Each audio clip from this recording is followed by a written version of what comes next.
Today we climb, and we're going to leave behind the comforts of home. That means the bed. Speaking of beds, by the way, when you go into the little Penitentes hotel, check out if you're getting a single or a double bed, because the single beds are evidently made for midgets. Our hearts are leaping with joy as after all these months and months of preparation and training, we're walking through this wonderful wilderness area, beautiful streams, flowers. We're doing really well, and mules are passing us by carrying up what we're told is going to be steak cooked on seasoned wood. Let's see. The food there was great, but believe it or not, we actually had better food out on the trail. So this first day of hiking was about 6 hours. We hiked 7.5 miles, and we got into a beautiful camp.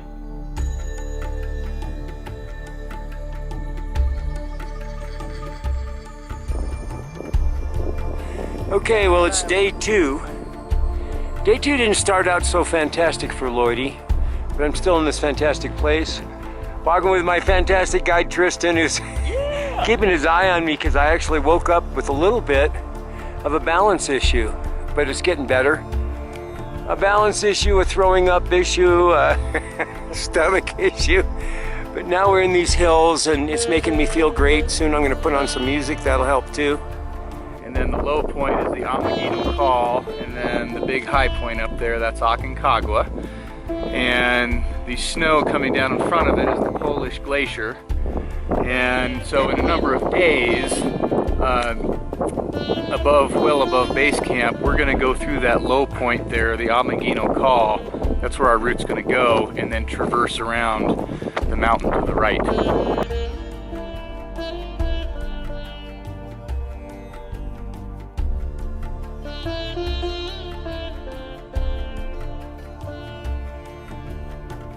Today we're going to do about 10 miles, moving to Casa de Piedra at 10,600 feet and a little bit of change. The day starts out a little chilly. We're warmed up by coffee, breakfast of bagels and pears, and we start the most glorious walk. I don't know why Aconcagua is not thought of as a beautiful mountain. You can see from these pictures, it's got all the streams, it's got all of the flowers, it's got beautiful areas of meadows, and you saw a little sign there that said area of recuperation. Hey, Lloydie took that as an opportunity to lay down and recuperate. Hey, no pooping here. Very briefly, we walk into camp and see Aconcagua for the first time. It's beautiful, it's daunting, and we're just absolutely having a blast.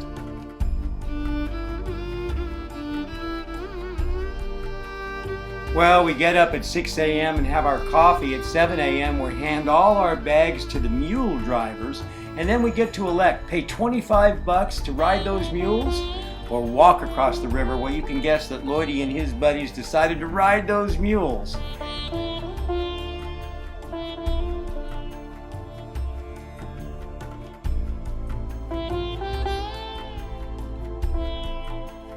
Let me tell you something, my two fine bedfellows. You're so dumb there's nothing to compare you with. You're dumb as the dumbest jackass. Look at each other, will you? Do you ever see anything like yourself for being dumb specimens?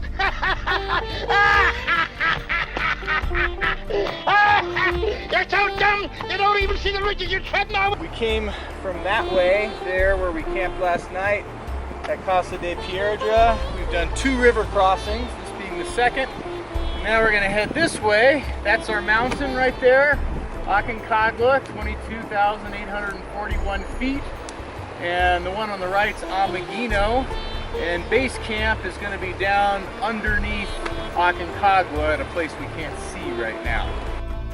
Then we gain 3,300 feet of elevation spread over about 6 hours through the most gorgeous terrain, as you can plainly see, walking on into base camp. Now we're up at nearly 14,000 feet, and Lloydie draws first blood. That's right, a boulder comes careening down the mountain, hits me in the leg. Lucky it didn't break my leg. Mules, mules, mules. We're having a blast. It's so gorgeous. Now we're in base camp for the next 4 days.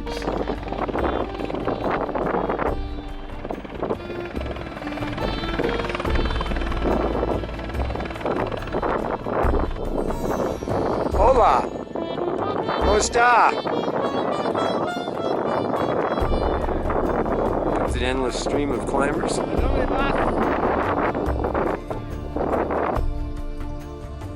So in this great base camp, notice I got my Sherpa flags out. Look at that sign, cigarettes, pizzas, porters, burgers. And why can they do all of that at 14,000 feet? Well, because you got the helicopters flying in loads every single day. So there's lots of things to choose from, and there's even a bit of entertainment. You saw the jugglers in base camp.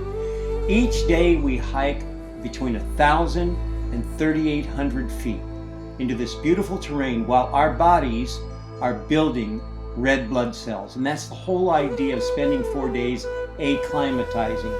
We climb up to 16,600 feet for our next camp. And all the time we're going up and back down to sleep at base camp, passing these beautiful ice walls, passing the famous penitentes, which are those stalactites of ice. And there it is, the famous goat of Aconcagua. You saw it flash by just a minute ago. You got waterfalls, you got ice, you got pizza, you got it all happening. And next, we're in high camp.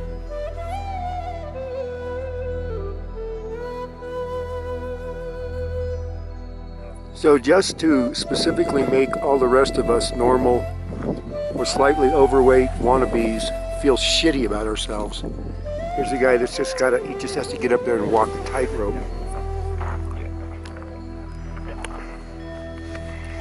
I mean, I admire it, but I hate that fucker. I hate you, dude.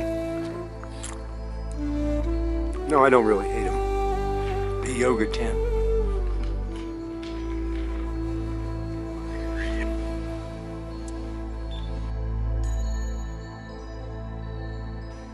Is that your idea of yoga? Yeah, it's me. That's yoga. It's a beautiful day. The sky is so bright blue. We've been working it, trying to get started. This is a load carrying day. So we're ferrying a load to our next campsite.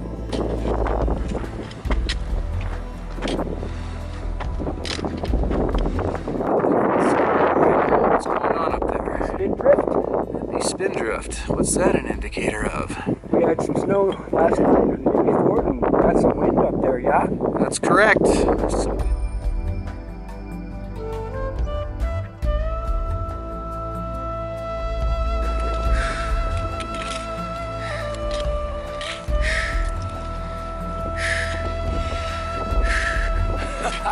Whoa!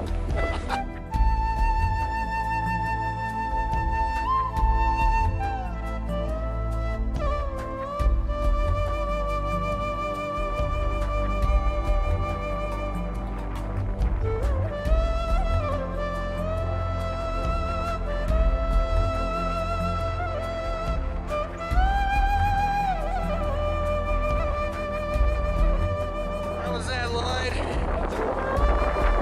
Hard little stretch, huh? You just finished one of the hardest stretches of the whole climb right there. And you did a great job. Great pacing, you guys.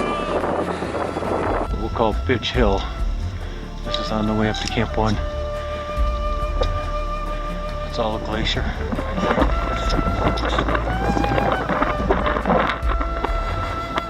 And that's just big old Argentina below us.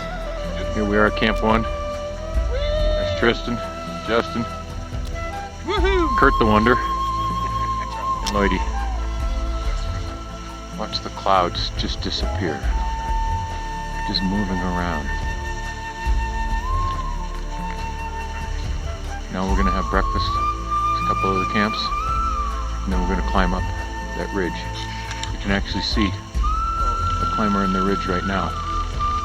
That'll be us carrying loads up to the next camp, Camp 2. Okay, we are still on our way up to Camp 2, but we're almost there. This is nearly 18,000 feet.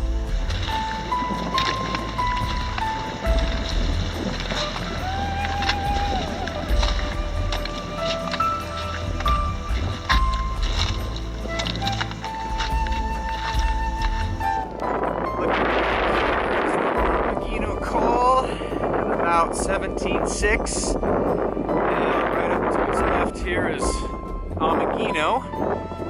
And moving right above us is where the Polish glacier is. And it's partially obscured by clouds, but you can see most of it there. And the Polish director is on the right side, just to the left of the rock band. Even at 16,600 feet, it's serious business. I mean, 2,600 feet above Mount Whitney, the highest point in the continental United States, climbing up to 18,000 feet for a load carrying day, you need to have acclimatized properly. Luckily for us, Kurt Wedberg and Sierra Mountaineering are masters at acclimatizing, and we're all really doing very, very well on our way to 18,000, where we're going to come back down and sleep before we move our camp the next day.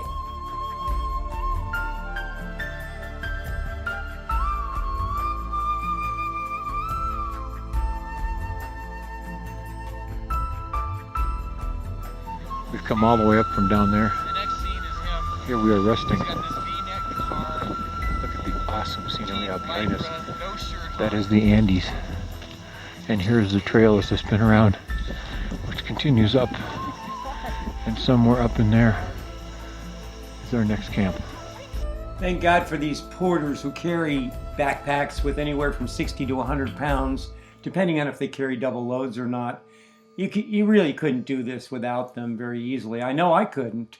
Setting up home at 18,000 feet. Oh my gosh, it's so gorgeous. We feel like we're on top of the world.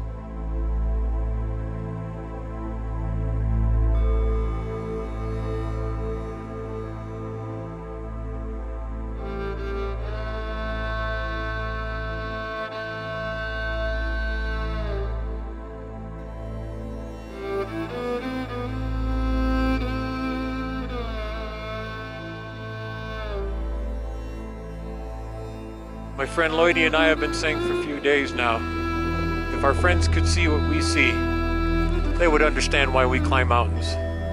So it's just about the magic hour here at Camp 2, and I'm going to spin this camera around and show you what we've been seeing.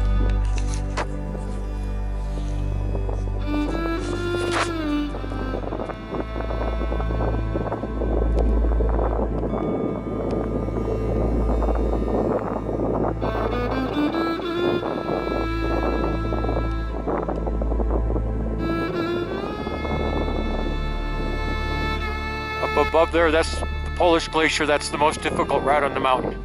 We are not going that way. But up on top where you can see the clouds and the spindrift, that's La Cumbre de La Montana Aconcagua.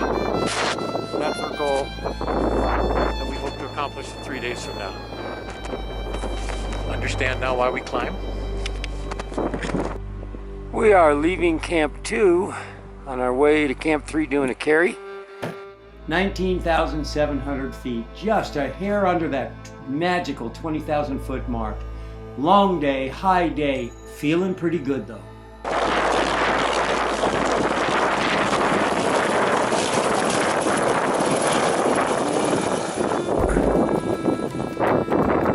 We're hoping that helicopter can land. That's its third try and last try. It's got to have the wind has to be just right. We're at 18,000 feet. One of our teammates is stricken, Justin, with pulmonary edema. We're doing the best we can. Kurt and Tristan, but in particular Kurt, has summoned all available aid. We were just told, sorry, not possible. They will not be able to copter him out from here. The wind has died down slightly, and this copter's going to come in, make one more valiant attempt to get Justin out of here. They gave him a shot of something, I don't know what. Kurt was a little later on. We're all wishing him well, and hoping that this time the chopper makes it. As I'm documenting this, I'm doing so at the request of our guide, Kurt. Maybe for insurance reasons or other reasons, he wants to document the rescue. The rescue of Justin is the reason you travel with the strongest guide you can possibly find. In this case, Kurt Wedberg, who is among the really the strongest guides that are still actively participating in mountaineering today, had to piggyback Justin on long stretches. It was a 10-hour rescue.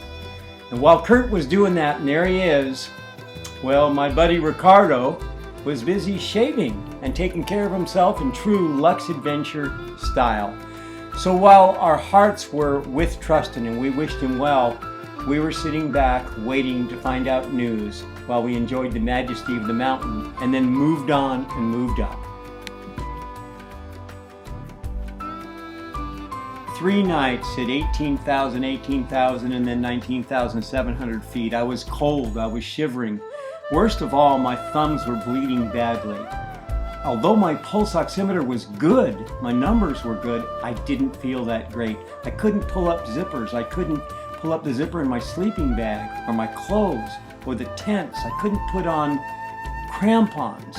I couldn't handle my equipment well. I just wasn't at my best. And I was faced with this arduous climb up. At 20,000 feet, I called it. I told Kurt, I'm just gonna ruin Ricardo's summit bid. It's not right. I just think I had no chance to make that. In retrospect, I'm really quite sure I was right. So it was time to get Lloydie off the mountain while Ricardo went to the top.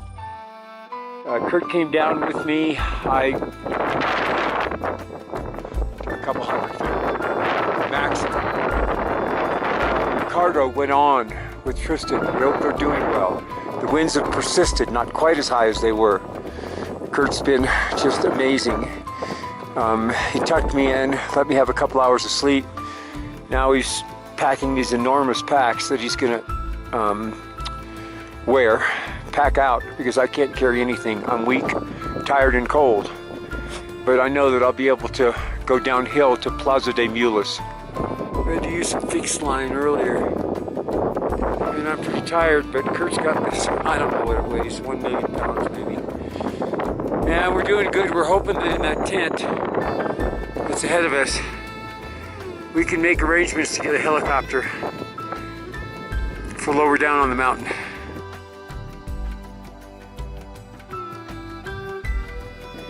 Has lots of big tents there, and they have tables and chairs, and you can probably get a Coke for about $7 and a beer.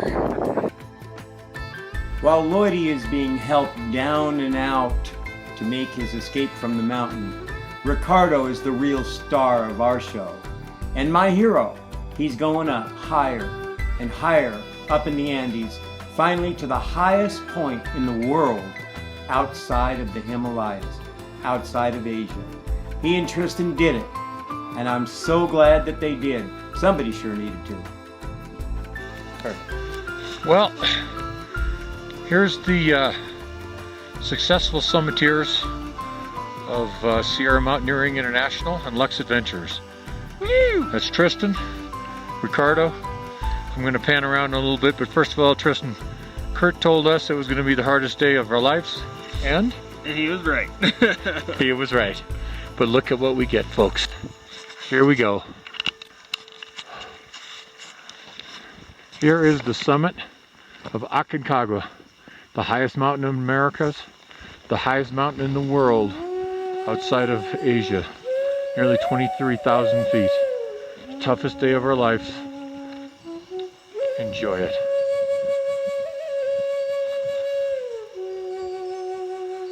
We reached the summit at 4:47 p.m. We started our summit attempt at 6:38 this morning.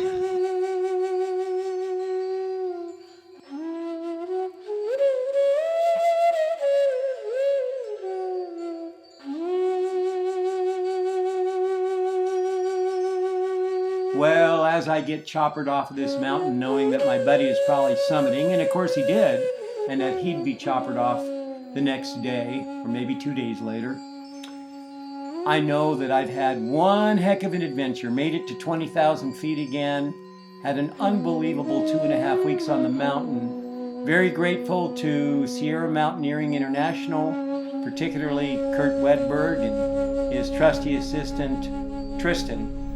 And to Justin Lilly, made a new friend on the mountain.